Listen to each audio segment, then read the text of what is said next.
Welcome into this week's episode of Three True Values. I'm your host, James Fletcher, and we are here to talk all things college basketball as we do each and every Thursday throughout the college basketball season and into the off season. But we are here mid-February, just about a month away from Selection Sunday. We've got about 4 weeks left in the regular season.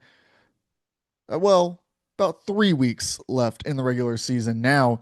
And then, of course, we will hit conference tournaments, which will conclude the season and bring us into Selection Sunday, get us to the NCAA tournament, which we are all anticipating, all looking forward to, which is why on today's show, here in the first segment, we are going to talk about the top 16 seeds in bracketology. We're going to go through ahead of Saturday's selection committee bracket reveal, where they will show us 1 month, 4 weeks, however you want to say it, out from Selection Sunday. They are going to give us an update on where things stand, how they would seed the field if the season ended today and they were able to seed the NCAA tournament. So, we're going to go through those teams who should land on what seed line, who's going to get left out and not hear their name called that Saturday morning.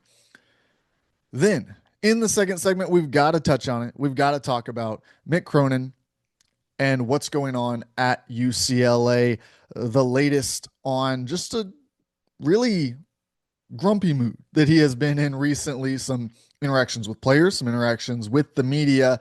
They've always been there, but they're continuing to get more and more attention as the season goes on. So we'll talk about Mick Cronin in the second segment. Then when we come back in the third segment, we're going to do a little bit more of a bracketology update. We're going to talk you through the bubble. We're going to go to the other side. We're going to talk about the top 16 seeds here in this first segment, then take our attention to the bubble, where there's been some really good movement recently. We've talked about it being a weak bubble, a soft bubble that had little movement for a long stretch of time, really about a month, where it was not shifting in any meaningful way. Now we're starting to see that movement. We're seeing some big risers. We're seeing some teams fall off a cliff from contention here down the stretch of the season. So let's get into it. Let's start talking about these top 16 seeds. And that means we have to start on the 1 seed line, where Michigan should be almost a consensus. I think that when the committee members walk in that room, they can all shake hands, all introduce each other, have a nice cup of coffee. And as soon as the debate starts, it should end for the number 1 overall seed, at least where we stand now and where we will stand on Saturday morning. I think that Michigan is the clear-cut number 1 overall seed, given their overall record, given the amount of quad 1 wins that they have with no losses in quad 1. Now, they do have a singular quad 2 loss. That one's on the border, kind of. We'll see if it becomes a quad 1 at some point during this season. But for now, it is a quad 2 loss. But it's their only loss. And they are the only team up here in contention for a top seed that has just 1 loss on its resume. So Michigan appears to be the clear number 1. Number 2 should also be pretty clear. You could have a little bit of debate about it, but Duke seems to be the second best team in college basketball right now. If you go through all the analytics, you look at the resume, they also have 10 quad 1 wins to this point. They got a lot of that work done in the non-conference schedule. They will get another opportunity. And here's one of the big headliners of this top 16 reveal, is that not only are we going to get the top 16 teams, we are then going to see 2 matchups potentially, and we'll get to that in just a moment, between the 1 seeds that have been named. And this one will have the most top of the bracket impact on it, because Michigan just got done saying 1 loss on the season. Duke has 2 losses on their resume, both of them in quad 1. So if the Blue Devils were to knock off Michigan on Saturday, there would be a very strong case. Of course, the analytics would still play a role in it. We would see if Duke can catch them in some of these models. I think in a couple, but maybe not all of them, they would be able to. But then we would go to the resume. Not only would they have a head to head win against the team that they're competing against, they would hold the same record with more quad one wins and with less losses outside of quadrant one. That would give them a very strong case to become the number one overall seed heading into Sunday.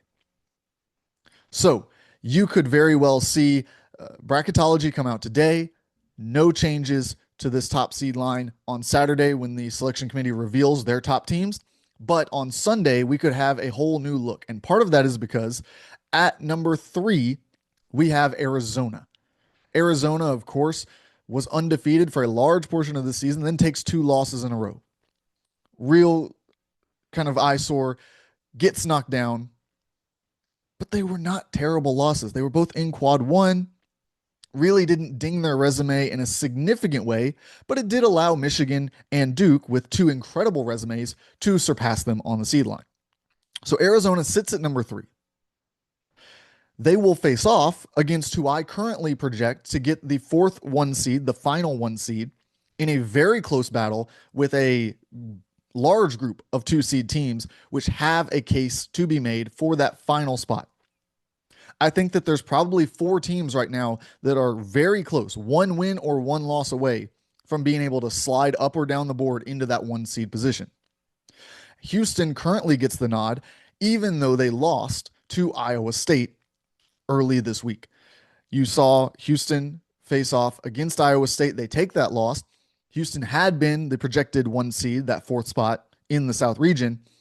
After that loss, UConn likely would have jumped them.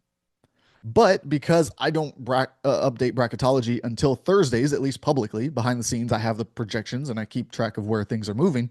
But this morning, Houston returned and remained in the final 1 seed spot. That, of course, is because UConn took a loss against Creighton in Big East play. And UConn, which has less quad 1 wins, which is further down in many of the analytic models, could not afford to take that loss with Houston where their resume currently stood. So UConn very briefly, but never officially, jumped to that 1 seed line, now falls back. Now Iowa State, that gives them the opportunity because of that win earlier in the week. They now claim a head-to-head win against Houston, but they have other losses on their resume. So they now shuffle up, probably just above UConn. And that also allows Illinois to slide up the board with their historic offensive numbers that are really shooting them up in many of these analytic models. They have more losses than the rest of these teams. The resume might not exactly hold up 100% when you compare these teams head to head, but their analytics are so good that they are up there in this conversation. So you've got Houston, Illinois, Iowa State, and UConn, all within 1 win or 1 loss of that 1 seed spot. That's very important because Arizona and Houston are set to play each other on Saturday as well. So we're going to see Michigan and Duke play for the 1 seed spot, the number 1 overall seed spot, excuse me. And then we will see the 3rd overall seed and probably the 4th overall seed both play as well. Even if Houston is not the 4th overall seed, according to the selection committee on Saturday morning, they will have the opportunity to jump into that spot regardless of what anyone else does throughout the day, because that would be such an impressive win to the resume. Now, could Houston catch Arizona for 3rd? Potentially. I don't think that's set in stone, but I think it would be very close. I think that they would have a strong case to leap Arizona and make the Wildcats the 4th 1 seed in this conversation. If Arizona wins, they become not only the clear number 3, but could move up to number 2, depending on the result in Michigan versus Duke.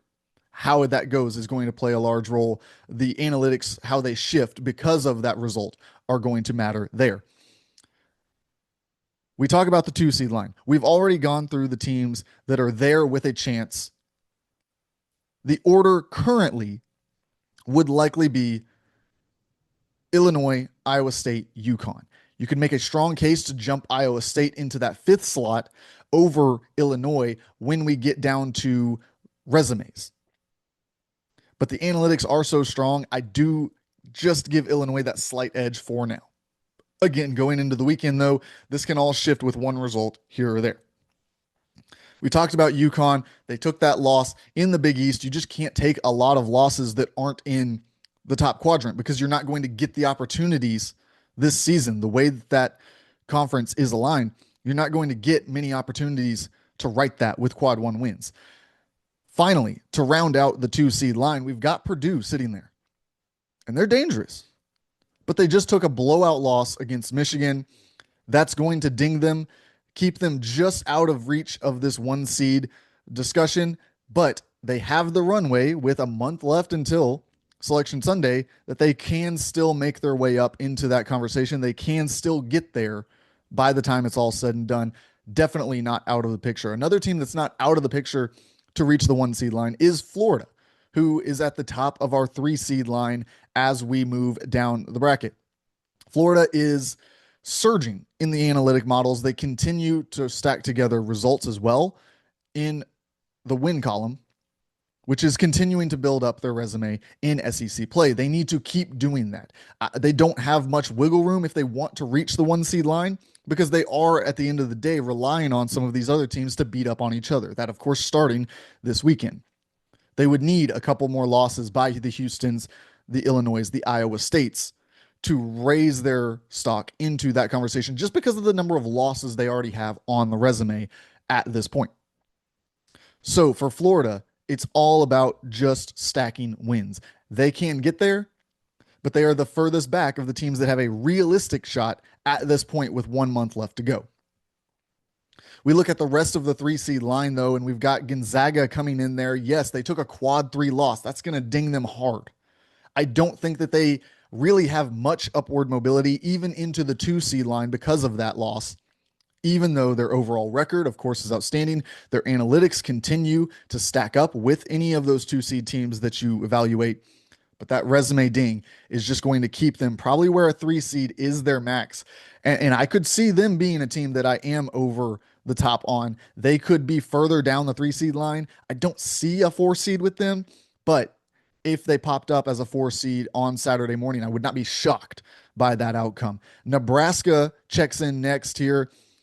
Another team really hot early in the season. They've taken some losses, but they're in the Big Ten. They've been all quad 1 losses. They haven't taken any bad losses to the resume.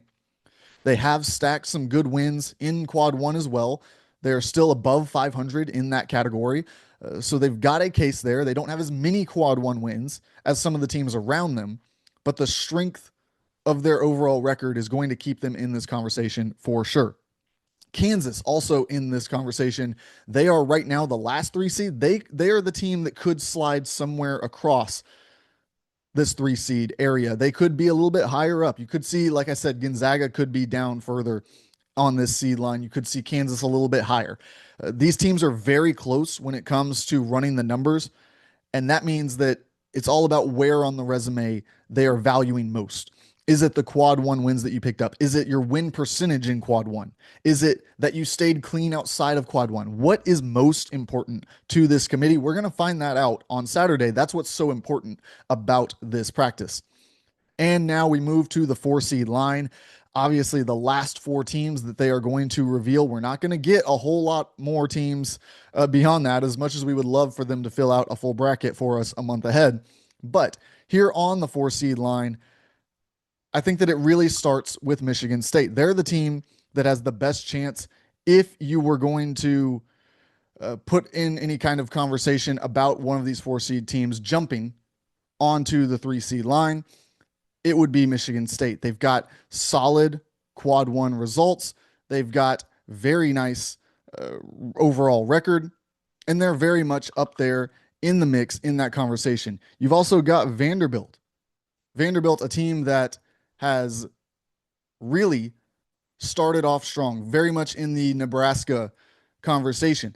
They built up all of those strong analytics early in the season.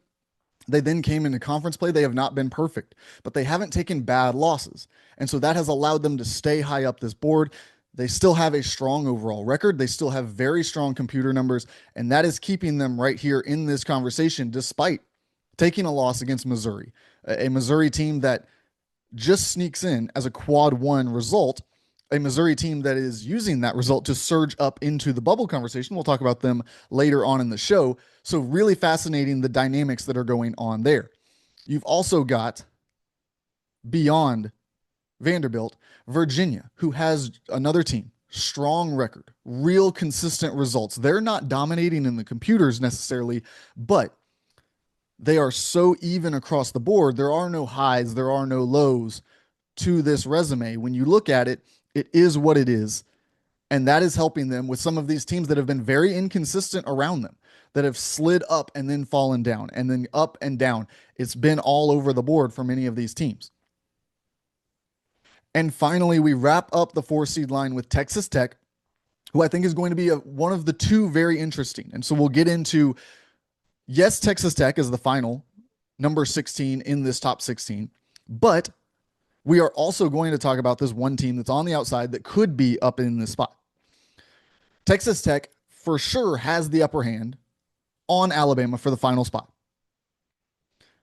except that JT Toppin has gone down with a season ending ACL injury. He is their star. He is the engine that makes that team go. He is why they are a top 4 seed.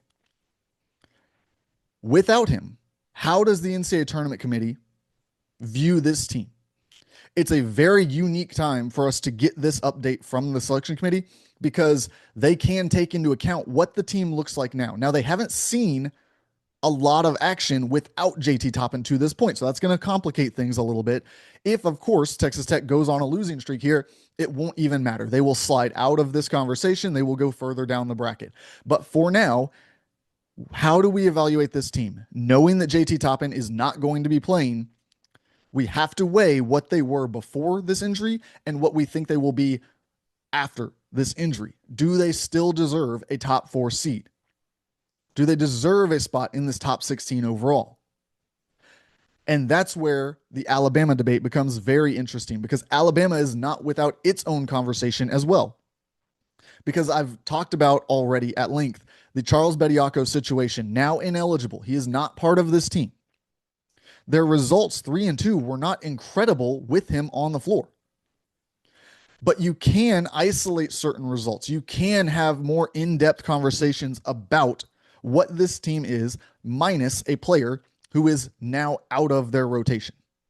So we've got one team without its star player due to injury, one team who had a player ruled ineligible who was just a role player, but they can take these things into consideration. And we're going to see which of these two teams they want to hand that 16th seed in the field. When we come back on the other side, we're going to talk about Mick Cronin and what's going on at UCLA. Plenty to discuss there right here on 3 True Values.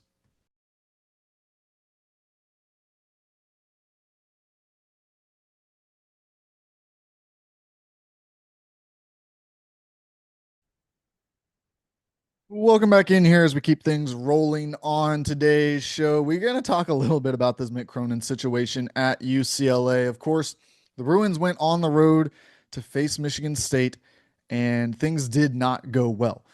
Down early and down by a lot. Mick Cronin was clearly on edge throughout the course of this game, as he has been for a lot of this season. This was a UCLA team, don't forget, that came into the season pretty much as a consensus top 25 team. Pretty much everyone had them inside the top 25 somewhere, whether it was in the top 10 or on the outskirts of that top 25. People believed that this was a team that had a lot of potential. They brought in a pretty good transfer portal class, at least in terms of the pedigree of players, and they also had some returning talent as well. So you figured under Mick Cronin, this would be a pretty successful season. It just has not gone that way to this point. They are firmly on the bubble, currently in that last 4 in conversation. We'll talk about that a little bit more in the next segment, but it's just been up and down and way too many downs for Mick Cronin's liking. And we know that he runs hot. We know that he is an intense head coach, that he's not afraid to say how he feels, whether that's to his players, who he demands a lot of. There's no question about it. If you're looking for a coach who's going to be on your side, who's going to talk nice, who's going to wrap his arm around you, the UCLA is not the program for you. A Mick Cronin-led team is not where you want to be. UCLA is the place you go if you like a drill sergeant, if you like a guy who is on top of you, screaming, yelling, demanding the most out of you. Now, while that's not for everyone, it does get the most out of some players. Maybe less than it used to, but we've seen many coaches take that approach and have very successful times. We've seen many players reflect on their careers down the line and say that because they had a coach who coached in that style, they got the most out of themselves. So there's no right or wrong way to go about it in terms of his intensity level. But it is much harder to be that intense, to be that demanding, to be that red hot on the sideline when results aren't going your way, because it starts to come off differently. Rather than demanding the most of your players, it comes off as blaming your players. Rather than passion for the game, it comes off as anger that you're losing, that things aren't going your way. And so there's been a lot of criticism for Mick Cronin throughout this year because he's snapped at the media several times, which he's been known to do. It's not something new, but it's happening more and more often. And there are times where it's hilarious, right? You can take a step back and just laugh. And you understand that's Mick Cronin. That's who he is. That's the situation that you know you're going into. When you walk into that press conference, you're aware that that's Mick Cronin. You're aware of the mood that he is currently in. He even said, I don't know if I would call it an apology, but explained to reporters earlier this season, not long ago, just a few weeks. He said he is angry when he loses. There is no bright side to him. He does not see the good things that happened in the game until a couple days down the road.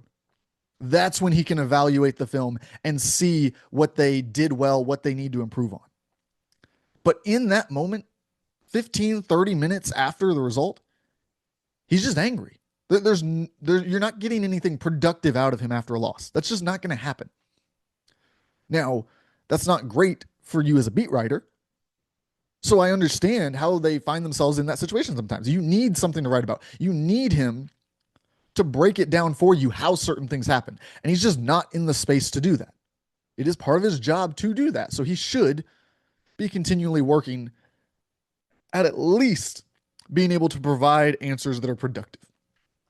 But in place of that, he often provides clips that these beat writers can then run with. And I know that must be frustrating for him because he feels like, I would assume, they are using his anger in that moment, his frustration, his inability to answer the question directly for their profit. But that's kind of what comes with not being able to get to that space. Now, we fast forward to this particular game where there was already a problem, already a situation in which he probably was in the wrong. You had Steven Jamerson in the game late because it was a blowout. A guy who doesn't play a ton of minutes, doesn't get a lot of reps, but he's out on the court late against Michigan State, a program which it has since come out he seems to have some history with, at least in terms of he wanted to be there and was not taken by the Spartans. So you come into that situation already, and there's a hard foul, and it was completely unnecessary in a blowout. And then he squares up to the guy that he just fouled. So Jamerson is completely in the wrong in this situation. There was no need for that with the time, the score, the situation, any of it. And then to double down on it and try to get into an altercation, I can understand why Mick Cronin sent him to the locker room. I really can. And this comes from someone who, when I was a player, yeah, I ran hot sometimes. I've had a coach tell me, you sit on the bench. I've had a coach tell me, go back there to the locker room. I've had that happen. So this isn't something new to me. I don't look at this and say, He just disrespected that kid. Now, it was brutal for Jamerson, who, as I said, turns out has some kind of history there with Michigan State, to then have the fans waving goodbye to him as he's being ejected by his own coach. They reviewed the play. They gave him a flagrant one. They assessed him a technical. So I think if you are the coach in that situation, you are probably better off. It's probably your best course of action to send him to the end of the bench with an assistant coach next to him to explain the situation. That's probably the adult thing to do, the best course of action, what would get the best result, what would get the most applause from everyone else. But I don't have a huge issue with him sending him to the locker room. I really don't. And I know that that's the one that people are really anchored in on. And they feel like he disrespected the kid. I just don't see it that way. As someone who runs hot, he understands. Sometimes the only thing you can do is remove yourself completely from the situation. The only way to get Jamerson out of that situation entirely was to have him in the locker room taking a shower. So I'm not sure what to do with that. But then we get to the postgame, and it gets worse. Because Cronin, again, in a very bad mood, just got blown out, can't see any of the positives. He's asked about the Michigan State student section chanting Xavier Booker's name in his return after transferring out. Former five-star recruit, came in under Tom Izzo, had a couple of up and down years, never really found his footing, decided to transfer. Now, Tom Izzo has, from the beginning, the second that Booker went into the transfer portal, made it very clear that he hoped that Michigan State fans would not be angry with the former player, that they would understand that he did everything he was ever asked, that it just didn't work out. It just didn't mesh. He didn't fit the system. Izzo wasn't able to get what he thought he could out of him. Booker needed a change of scenery. He needed something different to maximize what he could be as a basketball player, which is ultimately his goal as he's also going through school here. So no hard feelings between Michigan State and Xavier Booker when he leaves. Tom Izzo again reiterates, do not boo him. The student section takes it to another level and cheers for Xavier Booker. A really classy move by the opposing fans. Now, Mick Cronin, again, it's very important, I think, to acknowledge that he himself, a couple of weeks ago, said he never sees the positives after a loss. But when he's asked that question, he snaps before he actually hears out the question. When he was asked about Michigan State's student section, he shut off. And you can tell by his response that he doesn't care about the Michigan State student section and anything they do. It doesn't impact him.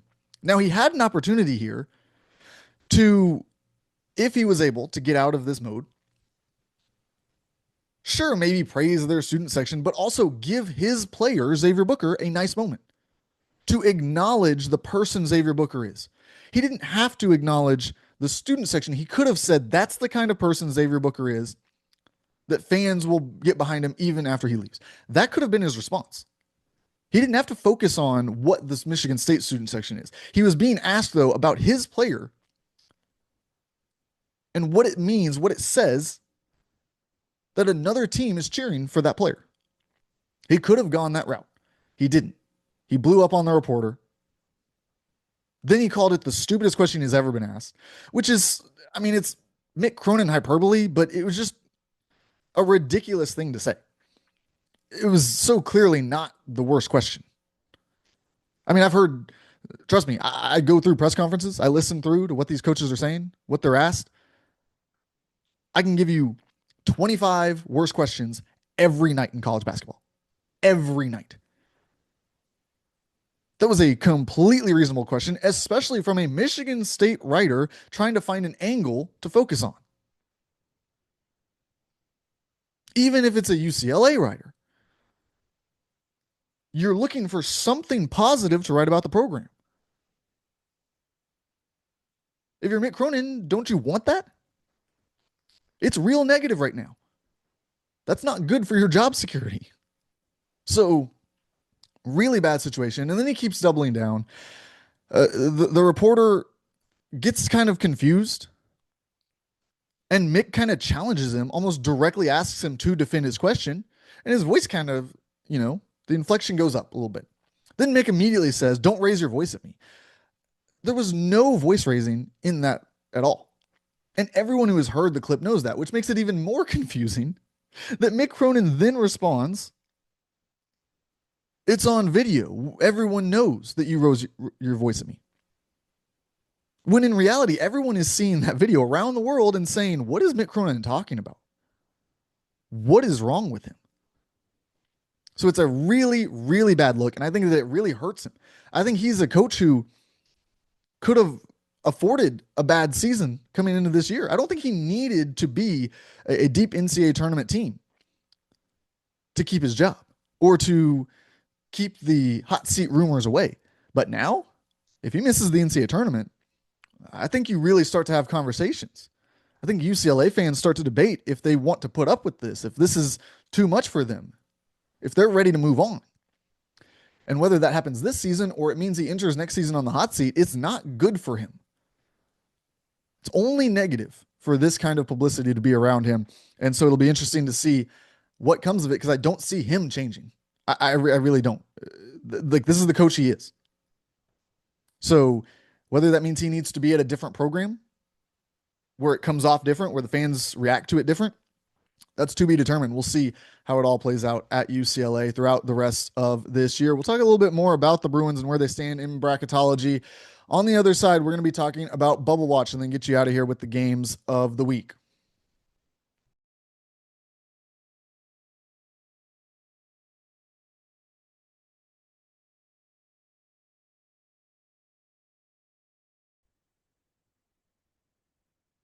Welcome back in here as we wrap up today's show on Three True Values. Want to talk about the NCAA tournament bubble for just a minute here because we've seen some big movement finally. We've seen some SEC teams that have dropped into this area. We've seen some SEC teams rise through here as well. Also, some movement from the Big 12 and the Big 10 as well. So let's talk about some of the big movers that we've seen. We'll start with the risers, the teams that have made their way up the board here in the last couple of weeks. We saw Wisconsin obviously make a big leap forward with some of their upsets in the Big 10. They've got some really nice wins on their resume, really. So I think they're going to be pretty safe at this point in the conversation. We talk about the SEC, though, and Texas has really, really helped themselves. They keep winning in the SEC. No, they're not beating all the top dogs week in and week out, but they've found their rhythm here against some of the mid-pack SEC teams, against some of the bottom teams in this conference as well. And it's been enough to just slowly see their numbers rise all the way up to a 9 seed right now. Really interesting to see them climb the board that high. Ohio State, they're another team stringing together some results. They're finding their way up into the 10 seed line. And then after Ohio State, we can then look at a team in Missouri who has found their way up the board, was out of the bubble conversation just a couple of weeks ago. They've strung together some results in the SEC. They finally got a kind of big resume building win against Vanderbilt. It's got them headed in the right direction. They've got the last spot in the field right now. So those are some of the teams that are raising their stock on the bubble. Let's talk about some of the teams that are falling at this point. Seton Hall takes another loss in the Big East. There's just not enough resume building opportunities left for them to be taking losses to teams that are outside of the elite in that conference. So they're going to really struggle to reach the right side of things as it stands. San Diego State obviously took a recent loss. They've fallen down just a bit, but enough for concern, enough that they're going to have to do something down the run, the final stretch of this season, the final month of games to find themselves on the right side. We also look at USC. You just can only take so many blowout losses, and it keeps happening to them. Yes, they're losing to good teams, but you can't lose to good teams by a wide margin. Same problem for UCLA. USC, of course, is the first team out of the field. UCLA in the last 4 in.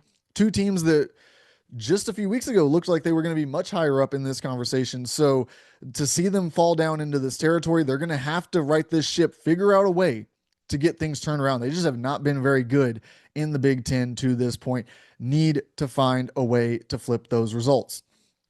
Another team that has fallen down the board is UCF. UCF was winning big games. They were rising up the board all the way up into what seemed like almost safety. And now some puzzling losses, some bad results. And here they are in the last four in. Headed the wrong way right now. They've got to get things turned around. Georgia finally got things steadied with a win over Kentucky. But before that, man, they had been plummeting, lost 5 of 6, and were scratching for any way to hold on the bubble, to stay on the right side of the conversation. They've been able to do that to this point. Let's see if they can keep things where they are rather than continue sliding down the board. Auburn, man, Auburn finds themselves in the bubble conversation. Not what we saw happening just a couple of months ago. Even a couple of weeks ago, it looked like, okay, some mixed results, but mixed results were going to be fine. But now they are on a losing streak. They take a bad, really the worst loss you can take in the SEC against Mississippi State earlier in the week. So some real questions to be faced there. Stephen Pearl and this team in year one have just not found the rhythm. Their defense is really struggling. They rank very low in that category. The offense has been good, but they got to balance it out. They've got to find a way to be able to stop teams on that end of the floor if they're going to keep themselves on the right side of the bubble, because this thing is not getting easier. They've got Kentucky this weekend. That's going to be a very important game for them as they try to climb their way back up this board and get to safety above the bubble conversation. Now, as we do every week, we're going to get you out of here with the games of the week, go through each day ahead before we meet again, and talk about what game you should be watching across college basketball. Tonight, a light slate. It's Thursday, so we're going to go with Memphis against South Florida. South Florida has been the best team in the American to this point, year one under Brian Hodgson, a really, really good young coach. So we're going to see if they can keep things rolling, if they can pick up another win and maintain their gap atop that conference standings. On Friday, we're going with an in-state rivalry. That's right. We're going with Purdue against Indiana. Just edged out St. Louis versus VCU. I think that one's going to be a really important battle there. St. Louis took a bad loss in the A-10, so now they've got to kind of protect their spot in this seed line down the stretch of the season. But VCU right there in that first 4 out. So a win against St. Louis would do a lot towards a 2 bid, what could eventually turn into as much of a 3 bid conference for the A-10 if things fall their way down the stretch of this season. On Saturday, though, we've got to go with Michigan against Duke. 1 versus 3 in the AP poll, 1 versus 2 in bracketology.